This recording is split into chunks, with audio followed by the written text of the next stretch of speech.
ایران نے جوہری پروگرام پر ٹرمپ کی مذاکرات کی پیشکش مسترد کر دی۔ واضح کر دیا کہ امریکہ سے جوہری معاہدے پر مذاکرات کے لیے ٹرمپ کا خط نہیں ملا۔ امریکی صدر ڈونلڈ ٹرمپ کا کہنا ہے کہ وہ ایران کے ساتھ جوہری معاہدے کے حوالے سے مذاکرات کرنا چاہتے ہیں اور اس کے لیے انہوں نے ایرانی قیادت کو خط لکھا ہے۔ تاہم تہران نے واضح کیا کہ انہیں امریکی صدر کا کوئی خط موصول نہیں ہوا اور موجودہ صورتحال میں امریکہ سے براہ راست مذاکرات ممکن نہیں۔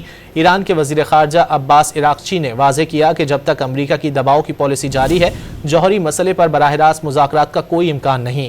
امریکی صدر نے خبردار کیا تھا کہ وہ ایران سے بات چیت کر کے یہ معاملہ حل کرنا چاہتے ہیں، کیونکہ اگر امریکہ فوجی راستہ اختیار کرتا ہے تو یہ ایران کے لیے پریشان کن ہوگا۔ ایران نے جوہری پروگرام پر ٹرمپ کی مذاکرات کی پیشکش مسترد کر دی۔ واضح کر دیا کہ امریکہ سے جوہری معاہدے پر مذاکرات کے لیے ٹرمپ کا خط نہیں ملا۔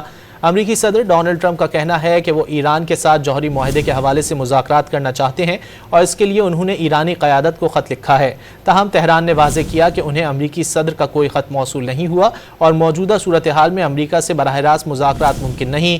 ایران کے وزیر خارجہ عباس عراقچی نے واضح کیا کہ جب تک امریکہ کی دباؤ کی پالیسی جاری ہے، جوہری مسئلے پر براہ راست مذاکرات کا کوئی امکان نہیں۔ امریکی صدر نے خبردار کیا تھا کہ وہ ایران سے بات چیت کر کے یہ معاملہ حل کرنا چاہتے ہیں، کیونکہ اگر امریکہ فوجی راستہ اختیار کرتا ہے تو یہ ایران کے لیے پریشان کن ہوگا۔